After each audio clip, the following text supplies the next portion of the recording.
दहशतगर्दी के खात्मे के बावजूद मुल्क के अक्सर हिस्से दहशतगर्दों के निशाने पर हैं। अफगानिस्तान से मिलने वाले मुल्क के सरहदी इलाकों के पास दहशतगर्दी के ताज़ा वाक़यात में जहां हमारे नौजवान सिपाहियों की ज़िंदगी से खेलने के लिए कई हमले किए गए, वहां बलूचिस्तान के मुख्तलिफ इलाकों में भी इक्का दुक्का ऐसे वाक़यात पेश आए हैं जिनमें न सिर्फ सरकारी इदारों के अहलकारों को नुकसान पहुँचाने की कोशिश की गई, बल्कि इसमें बेगुनाह शहरी भी हलाक हुए। मुल्क के अक्सर शहर अब दहशतगर्दी के वाक़यात से पाक कर दिए गए हैं, लेकिन बेगुनाह शहरियों पर बाज़ दफ़ा बड़े शहरों में भी ऐसे हमले होते हैं जिन्हें देखकर दिल दहल जाता है।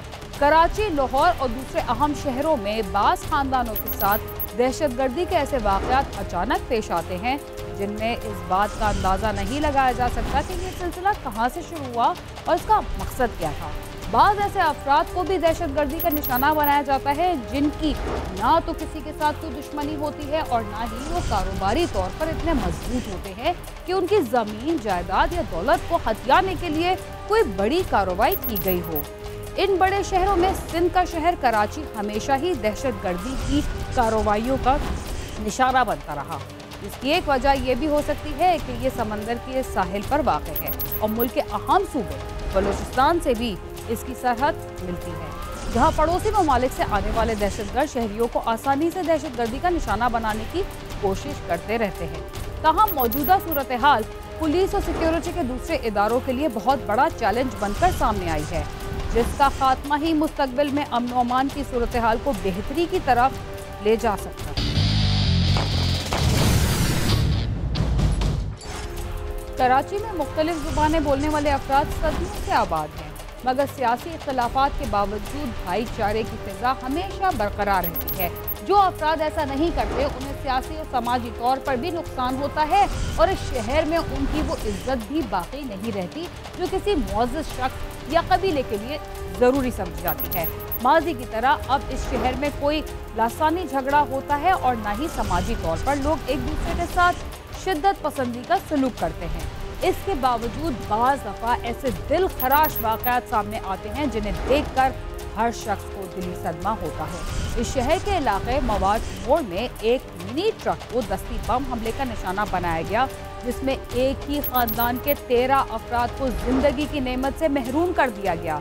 दुख की बात तो ये है कि इस खानदान के अफराद शादी के एक हफ्ते बाद हंसी खुशी अपने घर के सफ़र पर रवाना थे, मगर उन्हें मालूम नहीं था कि ये उनकी ज़िंदगी का आखिरी सफ़र होगा।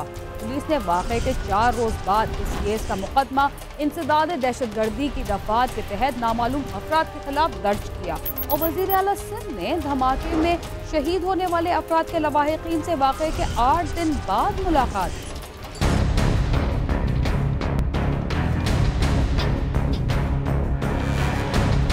कराची में शादी के एक हफ्ते के बाद एक खानदान पर ऐसी क़यामत गुजरी जिसका अंदाजा नहीं लगाया जा सकता। फरमान अली का पूरा खानदान दहशतगर्दी की होलनाक वारदात का निशाना बन गया।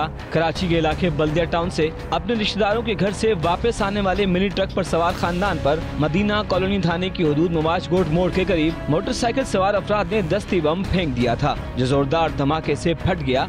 मिनी ट्रक पर जिस वक्त दस्ती बम से हमला किया गया, उस वक्त ट्रक पर एक ही खानदान के 25 अफराद सवार थे। साथ में 2 बच्चे मेरे भांजे वगैरह थे, तो वहाँ पर गए। वहाँ उन्होंने रात का खाना वाना खाया। वहाँ से वापसी में दुल्हन को वहीं छोड़ा, दूल्हा भी वहीं रह गए। तो हमारे घर की ख़वातीन थी सारी, वो आ रही थी मार्च गोट कहलाता है या मार्च मोड़ है, बहरहाल वहाँ पर जो है ना किसी ने गाड़ी के अंदर वो अल्लाह जाने क्रैकर था क्या चीज़ थे, मुझे इसके सही नहीं क्या चीज़ उसके अंदर फेंकी गई है, उसकी वजह से वो हुआ। इब्तदाई तौर पर इस वाक़े को गैस सिलेंडर का धमाका करार दिया जाता रहा, लेकिन 13 अफराद की शहादत की इत्तला पर बम डिस्पोजल स्क्वाड और पुलिस के आला हुक्काम मौके पर पहुंचे, जिन्होंने इस वाक़े को दस्ती बम हमला करार दिया।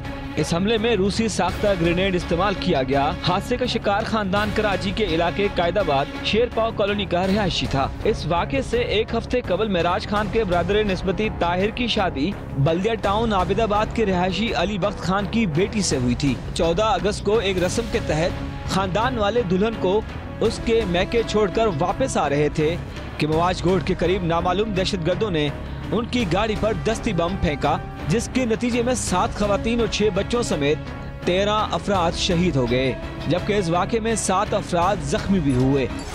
शादी के बाद रस्म रिवाज के मुताबिक दुल्हन को उसके घर वालों के पास छोड़कर ये खानदान हंसी खुशी अपने घर वापस जा रहा था। एक धमाके के दौरान इसका कयामत टूट पड़ी। इब्तिदा में तो किसी की समझ में ही नहीं आ रहा था कि ये सब कुछ कैसे हुआ है, लेकिन बाद में जो इंकशाफात सामने आए उसकी वजह से सबको वाक़े की शिद्दत का एहसास भी हुआ और ये भी पता चला कि ये सब कुछ किस वजह से हुआ है। ये जैसे ही वहाँ से दावत ख़त्म करके वहाँ से निकले हैं और जैसे ही मवाज गोड पे पहुँचे हैं, आगे कट था, वो कट में जैसी गाड़ी रुकी है तो पीछे से मोटरसाइकिल में कह रहे हैं कि फायरिंग भी उसमें हुई है। जो ज़ख्मी हो कह रहे हैं कि फायरिंग की आवाज़ें भी हमने सुनी है और उसके बाद ये दस्ती बम का हमला था। हमारे कज़न की शादी थी ताहिर की, तो हमारे पठानों में एक रिवाज चलती है कि 7वें दिन पे दुल्हन को उनकी माँ के घर लेके जाते हैं। तो हमारी पूरी फैमिली उन्हीं के दुल्हन के घर ही जा रही थी, यानी कि वहाँ पहुँच के वहाँ प्रोग्राम ख़त्म हो गया, वहाँ से वापसी हो रही थी। तो मवाश मोड़ पे इनकी वापसी में आते हुए रात के 9:30 बजे मवाश मोड़ पे यह वाक़या पेश आया। फरमान अली इस खानदान के सरबराह हैं। उनका कहना है कि उनकी 3 बहनें, भांजियां और भतीजे इस दहशतगर्दी की वारदात का शिकार बने हैं। मेरे 7 ख़वातीन हैं और 6 बच्चे हैं, जिसमें से मेरी 3 बहनें हैं, ठीक है, 2 भतीजियाँ हैं, एक भाभी और भाभी के 3 बच्चे और इस तरीके से मेरे 2 भांजे। तो ये टोटल तकरीबन इस तरह करके एक मेरी भांजी थी जो गांव से शादी में आई थी, उसका भी जो है ना वो शहादत उसको हुई और उसका एक छोटा बच्चा जो है ना वो रह गया। दहशतगर्दी के इस हमले के बाद ट्रक पर मिलने वाले छर्रों के निशान किस चीज की निशानदही कर रहे थे? अचानक धमाका हुआ तो वहां क्या मंजर था और एनी शाहिद ने इस सिलसिले में क्या बताया, आइए हम आपको बताते हैं।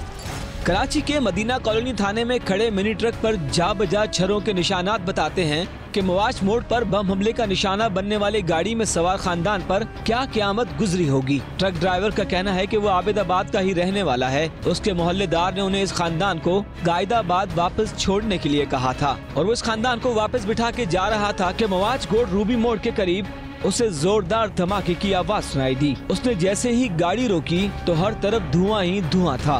ट्रक ड्राइवर के मुताबिक उसने किसी हमलावर को नहीं देखा। धमाके की शिद्दत की वजह से उसके होशो हवास कायम नहीं रहे, जबकि उसके साथ फ्रंट सीट पर इसी खानदान के 2 अफराद बैठे थे, जिनमें से एक शख्स जख्मी हुआ था।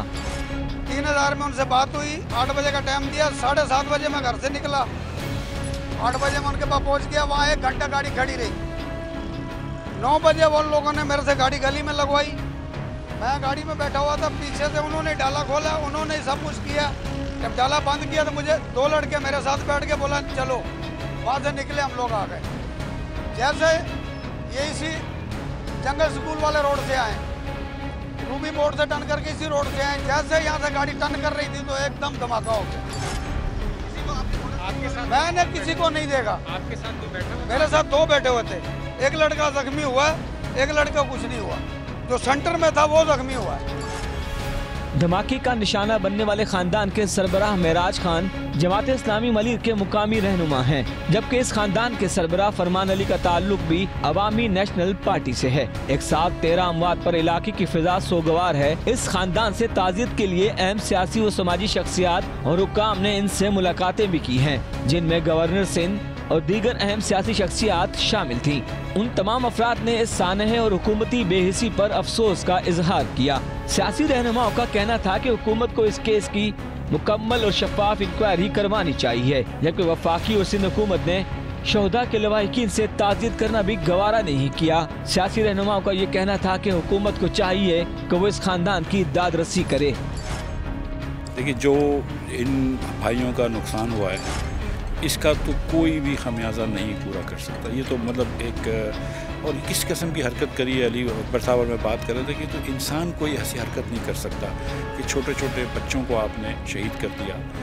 लेकिन हुकूमत के ऊपर अब ये फ़र्ज़ है, सिंध हुकूमत के ऊपर फ़र्ज़ है, पुलिस के ऊपर फ़र्ज़ है, वफाकी हुकूमत के ऊपर फ़र्ज़ है, FIA के ऊपर फ़र्ज़ है कि इन लोगों को पकड़ा जाए और इनको करार वाक़ई सज़ा दी जाए और कैफ़रे के तहत पहुँचाया जाए। ये हमारी ज़िंदगी में शायद बहुत ही अफसोसनाक वाक़या है कि हम औरतों और बच्चों को टारगेट किया गया। ये मेरे ख्याल में कोई फर्स्ट टाइम हुआ है इस तरह। मवाज गोड बम हमले में शहीद होने वाले अफराद का ताल्लुक खैबर पख्तूनख्वा से है। इस सिलसिले में वज़ीर आला खैबर पख्तूनख्वा महमूद खान ने वज़ीर आला सिंध से फ़ोन पर राब्ता किया और उन्हें इस सानहे के शिकार खानदान के तहफ़्फ़ुज़ात से आगाह किया, जिसके बाद वज़ीर आला सिंध ने मवाज कोट बम हमले में शहीद होने वाले अफराद के लवाहिकीन से उनके घर जाकर ताज़ियत की और उन्हें इस केस में मुकम्मल ताउन और मुल्ज़िमान को कैफिर किरदार तक पहुँचाने के अज़म का इजहार किया। दहशतगर्दी के वाक़े में 13 अफराद की शहादत का मुकदमा वाक़े के 4 रोज बाद मदीना कॉलोनी थाने में इंसदादी दहशतगर्दी और एक्सप्लोजिव एक्ट के तहत नामालूम दहशतगर्दों के खिलाफ दर्ज किया गया। दहशतगर्दी का शिकार बनने वाले खानदान के अफराद का कहना है कि उनकी किसी से कोई दुश्मनी या झगड़ा नहीं, उन्हें नहीं मालूम कि उनके खानदान को क्यों निशाना बनाया गया। हुकूमत दहशतगर्दी के इस वाक़े की मुकम्मल तहकीकात करे और मुल्ज़िमान को कानून के कटहरे में लाए। इसको जो है ना, मैं अब ये रंग देना कि ये जो है ना दुश्मनी थी, किसी किस्म की हमारी किसी से कोई दुश्मनी नहीं थी, सीधी सीधी दहशतगर्दी है, ठीक है। और जो है ना अब इसको ये रंग देना कि ये जो है ना दुश्मनी है किसी किस्म की हमारी, किसी इस पूरे इलाके में आप किसी से बेईमान पता करें तो इस आप कोई कह नहीं सकता कि फरमान की फैमिली की किसी के साथ किसी किस्म की कोई दुश्मनी रही हो। दूसरी जानिब पुलिस के आला हुक्काम इस मामले पर बात करने से गुरेज़ा नजर आए। पुलिस के आला हुक्काम वाक़े के फौरन बाद जाए वक़ुआ पर पहुंचे थे और उन्होंने शवाहिद इकट्ठे किए, लेकिन तहकीकात कहां तक पहुंची, इस सवाल का जवाब किसी के पास नहीं। लेकिन जिस खानदान के 13 अफराद लुक़्मा अजल बने हैं, उन्हें इंसाफ फराहम करना रियासत की जिम्मेदारी है। कैमरामैन मोइन अहमद के साथ सालिक शाह, समा, कराची। कराची को कुछ लोग अब भी रोशनियों का शहर कहते हैं, मगर यहाँ के मुख्तलिफ इलाके अंधेरों में डूबे दिखाई देते हैं। हाँ, कभी कभी जराइम पेशा अफराद की फायरिंग या किसी धमाके से यहाँ ज़रूर रोशनी हो जाती है। प्रोग्राम क्राइम सीन में वक्त हुआ एक मुख्तसर से वक्फे का, जिसके बाद हम दोबारा आपके साथ होंगे। तब तक आप समा के साथ ही